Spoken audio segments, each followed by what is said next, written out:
일본이 볼 때 한국은 전혀 독립을 요구할 만한 그런 용기가 없고 그러한 것을 주장하지도 않는다고 믿었는데, 거대한 에너지, 전국적으로 동시다발적으로 사람들이 독립 만세를 외치는 그런 에너지가 나왔는데, 일본은 이것을 어떻게 분석을 하냐면, 조금 전에 말씀드린 기독교에서 나왔는데 이렇게 판단을 합니다.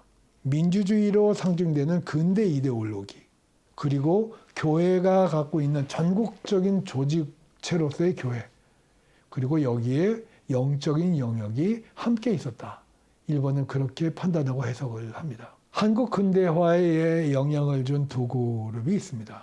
첫 번째는 우리가 싫든 좋든 인정하고 싶지 않더라도 일본이 한국의 근대화에 영향을 주었습니다. 일본은 한국의 정치, 경제, 문화, 사회 거의 모든 부분을 장악했죠. 그런데 일본이 선점하지 못한 부분이 있었습니다. 장악하지 못한 부분이 있었는데 그것은 근대 교육이었습니다. 선교사들에 의해서 기독교가 선점했죠. 미션 스쿨이 그것이고요. 교회 학교가 있었고요. YMCA가 있었고요. 한국의 기독교인들이 세운 근대 학교들이 있었습니다. 선교사들이 의료와 교육 사업에 열정을 다했고요. 바로 거기에서 기독교 이데올로기가 심겨집니다. 하나님 아래 누구나 수평적인 존재이다. 그리고 경건과 신실해야 하고, 기독교인은 공평하게 처리해야 하고, 기독교인은 친절해야 하고, 인내해야 하며 책임감을 다해야 한다. 이런 것들을 가르쳐주고요. 이것들을 저해하는 것에 대해서는 저항하는 그런 의식을 자동적으로 길러줍니다. 하나님이 인간을 창조하셨다라고 하는 신부적 인간관, 그리고 거기에서 비롯된 이데올로기를 만들어내죠.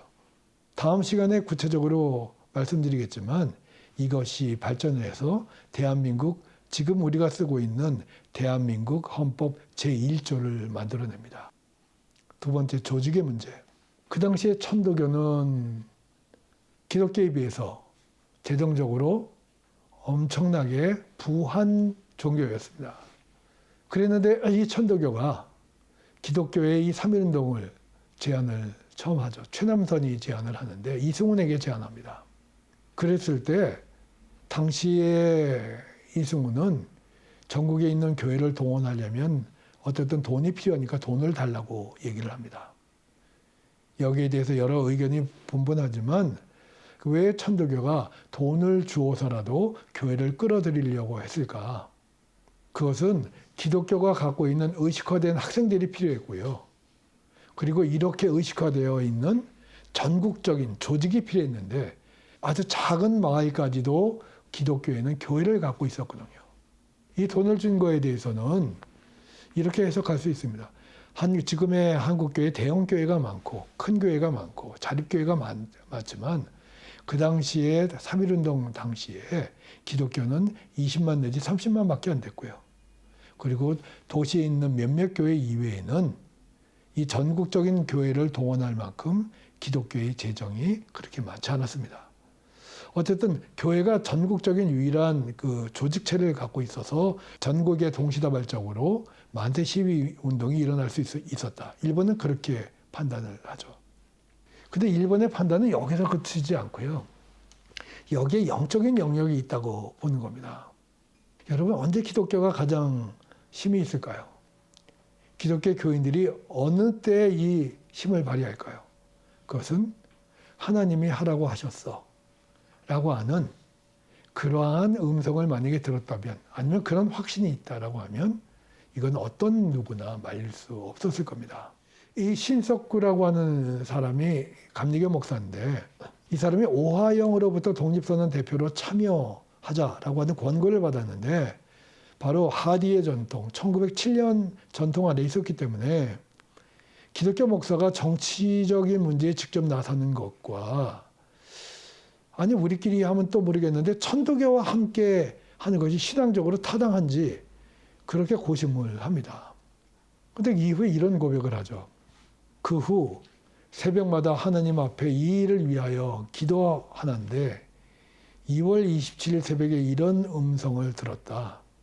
4,000년 전하여 나래온 강터를 네 대에 와서 잃어버린 것이 죄인데, 찾을 기회에 찾아보라고 힘쓰지 아니하면 더욱 죄가 아니냐. 이 즉각에 곧 뜻을 정하였다. 바로 3.1운동을 한국을 구원하기 위한 하나님의 명령으로 이해했다라고 하는 거죠. 이게 3월 3일부터 이 전국에 그 독립단 통고문이라고 하는 것이 뿌려지는데, 이것은 민족대표 33인 중에 한 사람이고 평양신학교를 졸업했고, 이 일본이 체포를 했을 때 체포당하지 않고 후일에 상해 임시정부로 가서 그 참여했던 김병조 목사가 만든 건데, 거기에 그 뿌려진 독립단 통고문이 이렇게 되어 있습니다. 어떤 일이든지 일본인을 모욕하지 말고 돌을 던지지 말며 주먹으로 때리지 말라. 매일 3시에 기도하고 주일은 금식하며 월요일은 이사야서 10장, 화요일은 예레미야서 12장, 수요일은 신명기 28장, 목요일은 야고보서 5장, 금요일은 이사야서 59장, 토요일은 로마서 8장을 읽어라. 이게 어떤 뜻이냐면, 이사야서 10장은 하나님의 백성을 억압하는 아수르의 임할 진노와 예언의 내용이 들어있고요. 예레미야 12장은 이스라엘과 유다를 구원하시겠다라고 하는 하나님의 응답의 말씀이 들어있습니다. 신명기 28장은 순종과 불순종의 결과에 대해서 자세히 나타나 있고요. 야고보서 5장은 고난 중에 인내하며 기다리고 기도하라고 하는 당부의 말씀이 들어있습니다. 이사야서 59장은 이스라엘의 죄와 고통, 구원은 결국 여호와께로 비롯되었다는 것. 로마서 8장은 하나님이 함께 하시면 최후의 승리가 보장된다라고 하는 내용이 들어있습니다. 물론 3.1운동 당시 기독교 내부에 적지 않은 사람들이 기독교의 조직과 이데올로기만으로 3.1운동이 가능하다고 믿었던 사람이 있습니다. 그리고 그것을 위해 3.1운동에 적극 참여한 사람들도 있었죠.